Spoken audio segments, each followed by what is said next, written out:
Sveiki gyvi. Na, nėra čia reikalo perpasakoti žinių, pilni portalai, pilnas internetas, tai kas vyksta Irane, eilinė Jungtinių Amerikos valstijų ir Izraelio ataka prieš Iraną, kiek jau tokių buvo. Ir norėčiau aš daugiau kalbėti apie socialinius tinklus ir aš matau, kokia nuomonė, kokie komentarai sklando. Ir niekas maždaug nekalba, komentaruose iš vis nematau, kas yra iš viso tas politinis sionizmas, tiesiog lengviausių kelių žmonės eina, kaltina žydus Izraelį ir aš keliu tokį retorinį klausimą, kiek tas eilinis žydas, kuris tiesiog eilinis žmogus, kuris gyvena ar ten Jeruzalėje, ar Haifoje, ar Tel Avive, neša atsakomybę, galbūt jis neša lygiai tokią pačią atsakomybę ir kaip ir tas lietuvis, kuris balsavo už Gitaną Nausėdą. Ar Gitanas Nausėda yra sionistas? Kas yra politinis sionizmas? Ar Kubilius yra konservatorius, ar jis yra sionistas? Kas yra karinis, pramoninis kompleksas? Kokią įtaką jis daro visam tam mūsų gyvenimui? Ir kaip sakiau, kalbėsiu apie socialinius tinklus ir man keista, kad dar žmonės nesuprato, kad ne tautos, ne konkrečiai kažkokia tauta, ar ten žydas, ar rusas, ar ukrainietis, ar dar vėl nežino, kas kaltas dėl kažkokių tai problemų, o kad tie, kurie valdo pasaulį, jie yra visi virš nacionalinių struktūrų, tokia yra darbotvarkė. Ir nesvarbu, iš kokios valstybės kiltų karai, tie žmonės yra virš nacionalinių struktūrų. Nesvarbu, ar tai būtų masonerijos ložės, ar kitos organizacijos, ar slapti klubai, visi jie yra virš nacionalinių struktūrų. Ir kada masonai duoda priesaiką, tą priesaiką, to ritualų, jie nubraukia visas tas sąsajas susijusias su jų nacionalinė valstybė, su jų tauta ir jie iškyla virš tautos, virš nacionalinės valstybės savo tą ložę.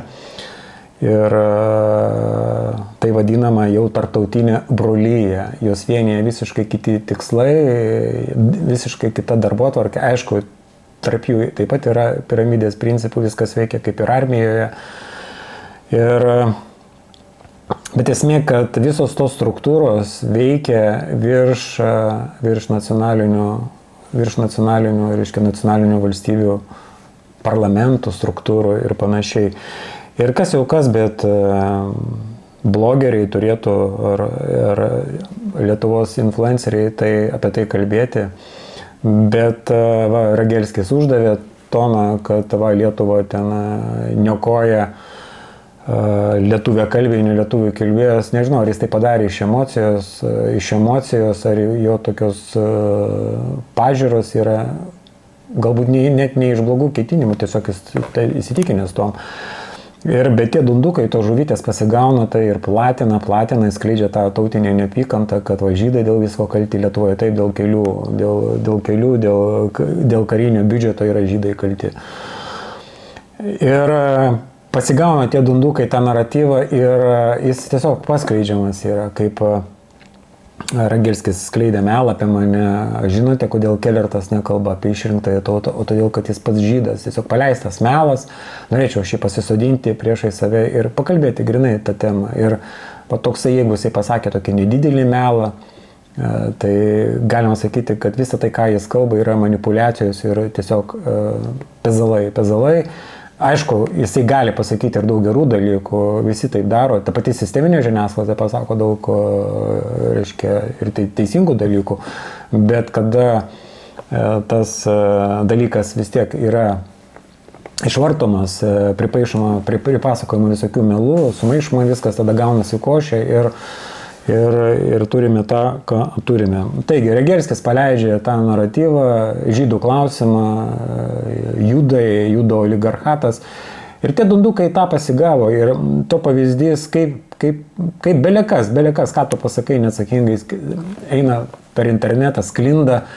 Ir aš užmečiau akį, Vaido video ne paskutinis, apie tai niekas nekalba, čia Patreono video aš viso nežiūrėjau, dėl laiko stokos, čia visko neperžiūrėsi, visko nesužiūrėsi ir galų gale, ar tai reikalinga.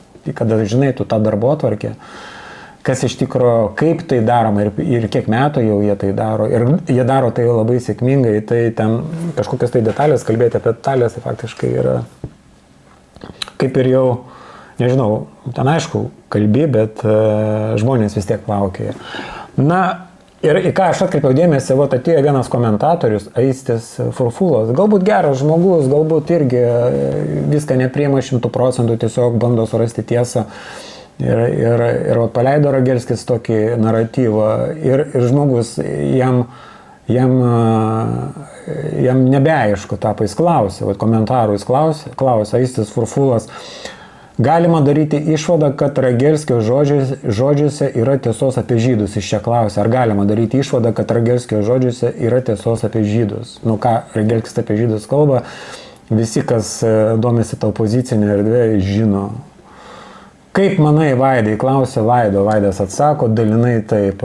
Ir visiškai nesutinku su tokiu atsakymu, dalinai taip, reiškia, dalis tautos yra kaip ir viskas vėl pakimba ant to tautos. Jeigu vadovautis tą logiką, kad dalinai jie kalti, žydų tauta, tas eilinis žmogus, kuris gyvena, tiesiog gyvena žmogus Tel Avive, ar Haifoje, ar Jeruzalėje, jeigu jisai kaltas kaip žydas dalinai, tai reiškia lygiai dalinai visi mes taip pat kalti, kad Palestinoje vyksta genocidas, nes mes savo tiesioginiu ar netiesioginiu, reiškia, egzistavimu palaikome tą karinį pramoninį kompleksą. Mes mokame visi PVM, mes dalyvaujame rinkimuose, mes keliame visokius kandidatus, visokius apsišaukėlius, klaunus, mes dalyvaujame, paskiau kažkaip susivokėme, kad gal klydome, visi mes darome klaidas, bet mes lygiai taip pat atsakingi kaip ir tas žydas Tel Avive, tas paprastas žydas. Lygiai taip pat mes esame atsakingi. Vėl viskas yra nurašoma vienai tautai, dalinai. Tai Ragelskis labai pyko, kai jis skaitydavo ir mano įrašus, kad lietuviai yra kalti dėl žydų šaudimo antro pasaulinio karais. Kur aš Kaune tik bevažiuoja, link Šakių, palei Nemuną, Panemunį, čia aplink fortai, visur ženklai žydų šaudimo vieta, kas jo šaudė? Ar Latvijai? Latvijoje gal šaudė, ar kokie ispanai, ar dar kažkokios tautybės. Ne, lietuviai šaudė. Tie kaimietukai, kurie apart 2 kaimų aplinkui nieko nematė, informacija, tai nežinau, ką jie ten klausė per radiją, jeigu iš vis tokia turėjo, tiesiog buvo pikti mužikėliai, kuriuos išnaudojo vietinis koks krautuvės savininkas, į skolą duodavo koks žydas ir jie tada atėjus vokiečiams jie išsikrovė. Ir pavirto gyvuliais, bet kaltinti visą lietuvių tautą už kažkokius tai kaip ir nebūtų teisinga. Taip kaltė mums tenka tokia, kaip buvo taip. Ta bent neigti nereiktų ir kada Rūtos Vanagaitės knygą čia sistema bandė cenzuruoti ir, man rodos, cenzuravo, tai tikrai nieko gero apie lietuvius nepasako. Bet esmė, ką aš noriu pasakyti, kad dalinai taip, kada Vaidas atrašo, reiktų suprasti vieną dalyką, kad visa tai, kas vyksta, dabar ta agresija Izraelio ir Jungtinių Amerikos valstijų prieš Iraną, tie, kas organizuoja tokio masto karus, visi tie žmonės yra virš nacionalinių struktūrų. Jie nei žydai, nei amerikiečiai, jie visi priklauso klubams, jie visi priklauso masonerijos organizacijoms. Visi jie yra Council on Foreign Relations organizacijų nariai, visi iki vieno jau 200 metų, tiek Amerikoje, tiek Britanijoje, ten karališkasis tarptautinių santykių institutas, visi jie duoda tas priesaikas ir joks kitas iš gatvės pašalinis negali prasivarauti iki premjero ar ten prezidento lygio, ir čia mūsų Nausėdos pavyzdys, niekam nežinomas bankininkas, vidutinių gabumų visiškai. Visos jo tos savybės tiko tiem žmonėms, kad jis atliktų kažkokią tai funkciją. Tie žmonės yra virš nacionalinių struktūrų. Ir niekas net komentaruose tiesiog užmeta tokį, kad žydai. Ir tas naratyvas jis toliau plis. Ir tie tikrieji pasaulio šeimininkai, jiems tai yra naudinga, kad čia visi pjautųsi, visi viens ant kito, kad kaltintų žydus ir kaltins žydus. Aš dabar matau, kad socialinė erdvė daro. Ten mane tagina, ten deda tos visus filmukus, koks čia Izraelis rodo tą Netanyahu, tą snukį. Ir dabar tas vidutinis žydas, kuris gyvena Tel Avive, kuris balsavo už Netanyahu, jeigu jisai yra, ant jo sąžinės yra kažkiek tai, jeigu jis balsavo už Netanyahu, taip, vienareikšmiškai kažkiek kalties jam tenka. Tai lygiai taip pat tie, kurie stovėjo prie balsavimo urnų ir balsavo už Nausėdą, lygiai taip pat jiems tenka atsakomybė už Palestinos genocidą, už tokius karus, lygiai taip pat. O kiek Lietuvoje yra bukapročių, kurie įsimylėjo į Trumpą. Tai visas, aš jau bandau atsiriboti nuo tų paskirų, kad net nematyčiau. Tiesiog eina tas rautas šlamštas ant Facebook'e, nes prieina ten tų draugų, ten beli kokių. Ir tas šlamštas vis eina. Ir kiek tų trumpistų yra, tai dabar ką? Tai iki ko mes čia daisim? Visi pjausis su visais, rusai su ukrainiečiais, lietuviai su žydais, lietuviai ir su rusais, žydais visų pasaulio, visi pjausis, tautos bus priešinamas, o karinis pramoninis kompleksas pams.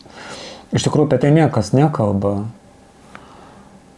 Dar prieš 70 metų Eisenhoweris, Jungtinių Amerikos valstijų prezidentas, YouTube yra jo tas video, įspėjo amerikiečių tautą, kad labai galingos jėgos valdo Ameriką. Eisenhoweris, kuris galbūt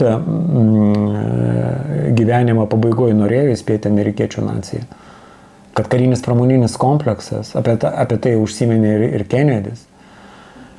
Visi jie, Netanyahu, visi tie Makronai, visas Europos tas politinis elitas, visi jie priklauso, jie yra virš nacionalinių struktūrų. Ir kas, kad jis atstovauja Prancūziją, jeigu jis ją iš vis atstovauja. Ir kas, kad tas Mercas atstovauja Vokietiją. Iš tikrųjų, jie visi atstovauja tas masoniškas organizacijas, tarptautinių santykių, tos institutus, kurie turi savo darbotvarkę. Ir jie tiesiog vykdo. Karas, pastoviai trunkantis karas, pastoviai, jisai nekta, vienur baigėsi, kitur prasideda. Vienur baigėsi, kitur prasideda ir karinis pramoninis kompleksas tiesiog pampsta. Lietuviai. Kas maišo lietuviams išsirinkti tokią valdžią, kuri ateitų koks vietinis, reiškia, jei globalistai kontroliuoja ten premjerus, prezidentus, tame lygyje, o vietinius politikus jie faktiškai kaip ir nereikia kontroliuoti. Kodėl mes nematome tokių politikų, kurie ateitų tos vadinamas sisteminės partijas ir pradėtų kalbėti, ne, mums nereikia tokio karinio biudžeto, viskas čia yra propaganda išpūsta, mes visas tas lėšas turime išlaisvinti į socialinę, į visas kitas sferas. Ne, visi jie kaip susitarė tą darbotvarkę kalbą.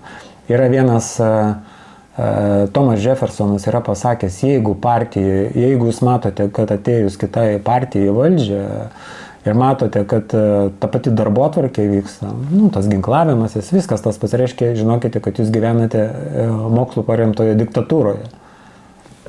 Ar ateis valstiečiai į valdžią, ar ateis žemaitaičių, jeigu darbotvarkė, biudžetas karinis yra didinamas, tai reiškia ta pati darbotvarkė. Jie ten kaposis tarp savęs dėl lovio. Tai sistemai nėra pavojinga. Karinis pramoninis kompleksas, vienas karas, kiek tų karų jau buvo, ar čia Izraelis pirmą kartą, kiek jų buvo, Izraelį remia Jungtinės Amerikos valstijos, remia pinigais, o jie perka, ką jie perka, naikintuvus perka, modernę ginkluotę, kur pelnas nueina, kariniai pramoniniai kompleksai, kas valdo akcijas.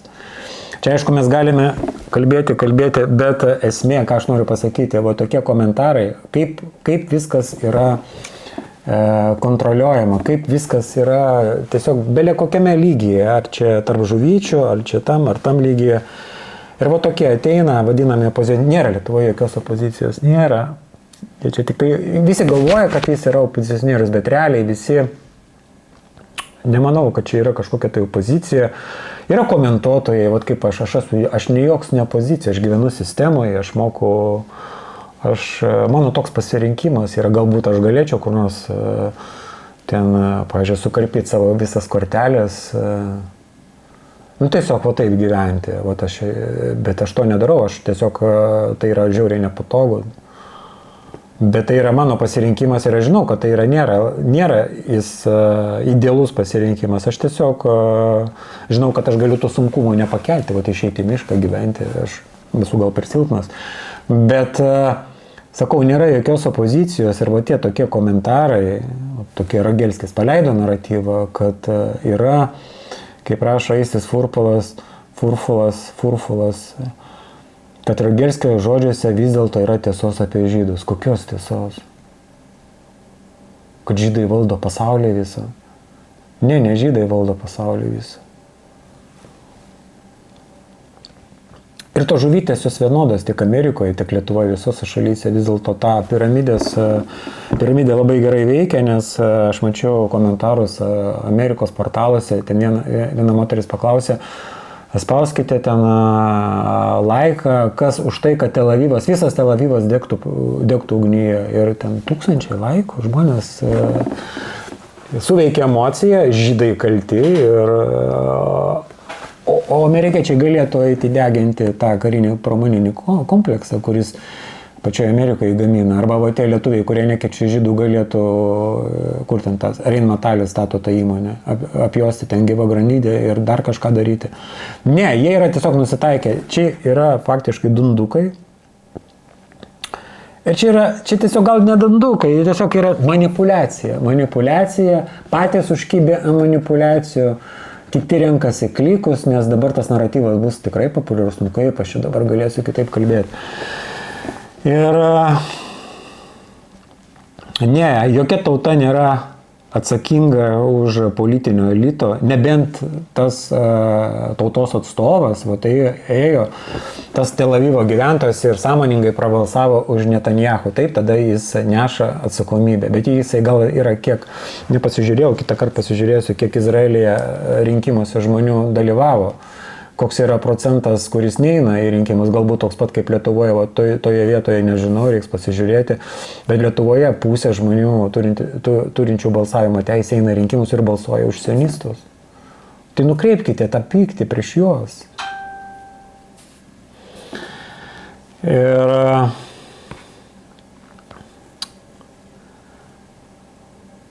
Ir tas ir Rusijoje, karas tarp Rusijos ir Ukrainos, 4 metai.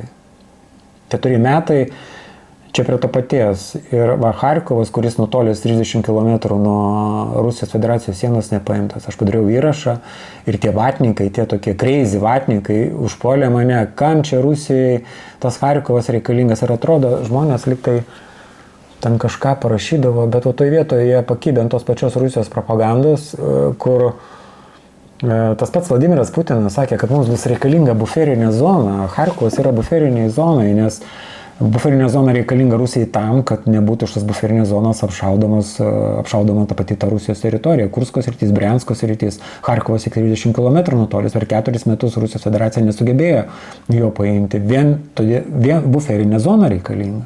Kam Rusijai Harkovas? Vien dėl to.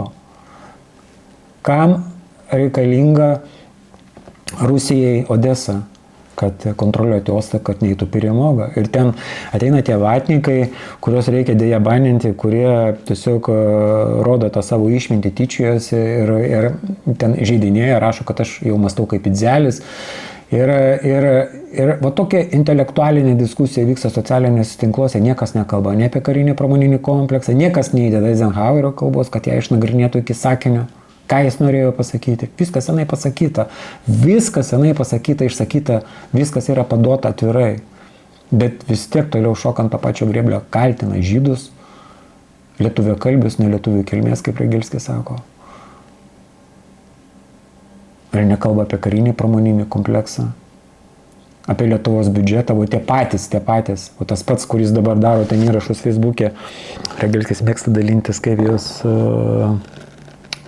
Tas buvo, būkime vieningi. klaipėdietis tas, kaip jisai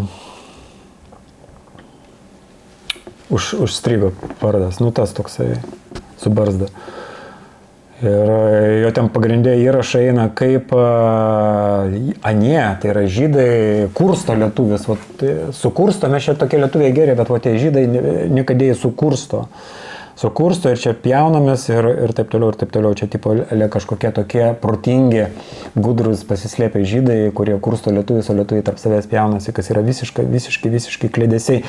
Nors pats jis palaikė tą pačią tautininkų partiją, tos visus gražulius, visus tos politikierius, kurie kapitalūs sionistai yra kapitalūs, kurie palaikė ir Jungtinės Amerikos valstijose, tą patį karinį kompleksą ir tą pačią gynybos biudžetą. Ir tokie dvigubi standartai, visus juos pasisodinti ir su jais pasikalbėti, kodėl jūs tai darote, kodėl. Ir čia yra toks pigus manipuliacinis, nes visiems patiks toks įrašas. Lietuviai geri, mes esam geri, o tie anie yra su kumpom nosim. Ir jie yra bjaurūs, jie kursto. Jeigu nebūtų jų, mes čia gerai pradėtumėm gyventi. Tarp kitko, galėčiau trumpai papasakoti, aš esu dirbęs ir iraniečiams, ir žydui. Esu kažkada pasakojęs trumpai, 2001 ir 2003 metais porą metų aš praleidau Brukline, New York'e. Žinote, Bruklinas vienas iš New Yorko 5 rajonų, Bruklinas, State Islandas, Queensas, Bronxas ir Manhattanas, tai Brukline daugiau gyventojų negu Lietuvoje, ten virš 4 milijonų. Tas pats Bruklinas yra suskirstytas į begalės rajonų. Tai viename aš dirbau Brightone Beach'e, kuris žinomas kaip TSRS išeivių, reiškia ta vieta, kurie ten lankosi, ten parduotuvės jų su rusiškais užrašais. Daugumą, aišku, Odesos žydų, kaip jie save pristato, kad sako, mes ne žydai, mes amerikansai, sako, kurie anglų kalbos nemoka. Nu, nesvarbu. Ten šalia Juodaodžio rajonas toks Coney Islandas ir dabar po truputį Juodaodžiai išstumė ir tie išeiviai iš TSRS po truputį keliasi, nes faktiškai Brighton Beach'as virsta jaudulynu. Bet ką aš pastebėjau, aš 2 metus dirbau, toks restoranas buvo Primorske, jam savininkas buvo Buba Katovėlė, toks iš Gruzijos kilęs žydas, grynas žydas. Jo sūnus tokie gryni, tokie jau vadinami tie tokie tikrieji žydai, kurie ir apeigų laikėsi. Tai ką aš pastebėjau, aišku, ten matydavau, kaip žydai žydus apgaudinėja, kas liečia ten pardavimus. Nu, čia turbūt visur taip yra kapitalizme. Tu turi apgauti, kad išgyventi. Ir viskas tas peraugdavo į juokingą formą. Bet ką aš pastebėjau, aš nesu matęs girto žydo. Tiesiog nesu matęs. Jie ateidavo į tos banketos, į tas paminkį. Jie atsėdėdavo, ten truputį išgerdavo, niekada neprisigerdavo, susirinkdavo savo visą tą mantą ir išeidavo. Ir tai aš mačiau. Taip pat mačiau ir tas mergaitės, ir berniukus, kurie ėjo, nes aš gyvenau, nepamenu kokio aveniu, O ar P, ten yra tos aveniu nuo Brightono, kažkur ten 5 mylios į viršų, link Manhattano. Tai ten tas visas rajonas, ten žydų rajonai, mokyklos, ir aš matydavau ryte, kaip eina į mokyklą tos mergaitės, berniukai, mergaitės su ilgais sijonais, su uniformom ir tvarkingos, čia kaspinai surišti. O amerikietiškos tos mokyklos, tos sumaišytos, ten mergaitės išsidarkiusios, ten išsipoštusios, nu žodžiu, suprantate, ką aš noriu pasakyti. Pastebėjau, kad pas žydus tokia gana griežta disciplina, matyti, tėvai jos auklėja ir nežinau, tą aš mačiau ir tai aš atkreipiau dėmesį. Ir taip pat aš dirbau iraniečiams, vėliau aš pervažiavau Viskonsino valstiją, Viskonsino man nelabai patiko dėl darbų, aišku, ten faina valstija, primena Lietuvą, daug labai ežerų, šalia Kanados sienos, faktiškai 1000 ežerų, kiekvieną savaitgalį gali važiuoti į kitą vietą, gražios vietos labai, nėra jokių juodaodžių, ten procentaliai labai mažai. Bet ten su darbais buvo truputį prašiau, tiesiog mažiau ten buvo mokama ir aš persikėliau į Čikagą. Čikagoje praleidau 5 gerus metus ir aš visą tą laiką dirbau iraniečiams. Aš dirbau tokiam restorane, Rezas on Ontario vadinasi, Nežinau, tuo metu ten buvo 2 broliai Rezos, abu iš Irano kilę, visas restorano managementas buvo iraniečiai, geriausias pozicijas užėmė iraniečiai, ten faktiškai buvo iraniečių mafija, bet kadangi aš turėjau neblogą patirtį, dirbęs kruizinėse laivuose, mane priėmė į tą restoraną. Vienas man lietuvis patarpininkavo, mano buvęs kolega kruiziniuose laivuose, Vytas Šleinys, linkėjimai jam, Čikagoje gyvena. Linkėjimai Vytui, jo šeimai, jo Vyto vaikams. Ir patarpininkavo, aš įsidarbinau ir mačiau iš arti visą tą iranietišką mentalitetą. Ir galiu pasakyti, kad nepasakyčiau, kad ten labai jau sąžiningi tokie, kaip sakoma, tais musulmoniškais pagrindais auklėti žmonės. Net pasakyčiau, labiau lygiai į suktumą, apgauti. Aišku, jie gal būt suamerikonėję, nors, bet ir ateidavo ten ir tie banketai, ir visokie renginiai, kur atvažiuodavo visa ta iraniečių bendruomenė, kuri gyveno Čikagoje ir Čikagos apylinkėse. Ir žinote, aš mačiau ne vieną girtą, bet mes žinome, kad Irane su alkoholiu yra labai griežtas įstatymas, man rodos, ten sausas įstatymas yra. Bet jie buvo atvažiavę Jungtinės Amerikos valstijas, nutrūkę nuo tos grandinės, nuo tos, kaip jie patys sakė, diktatūra, ten buvo nutrūkę nuo tos grandinės, jie tiesiog atsipalaidoja ir alkoholis liejosi laisvai, moteris, ten tarp iraniečiai, tas amerikietės ten birbindavo. Žodžiu, nepasakyčiau, kad jie ten labai būdavo aukštos moralės, nors atvykę iš to pačio Irano, todėl, ką mes iš vis žinome apie tą Iraną. Duodu žodį, 90% komentuotojų nepasakytų, kokią kalbą kalba iraniečiai.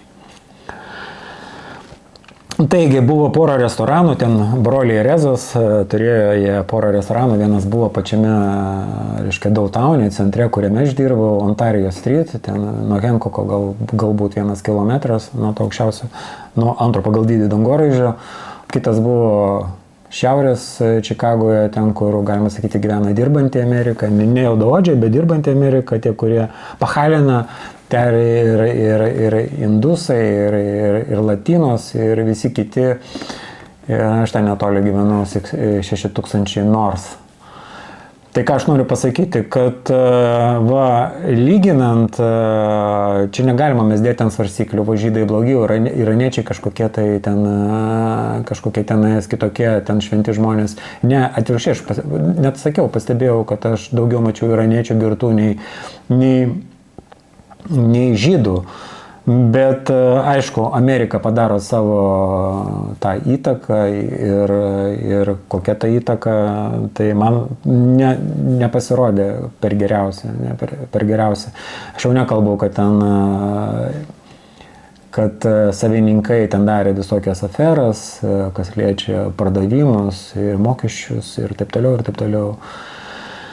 Vienu žodžiu, pasaulis nėra toksai juodas baltas, jisai turi visokių spalvų ir aš tik tai suprantu vieną, kad manipulacijų yra labai daug.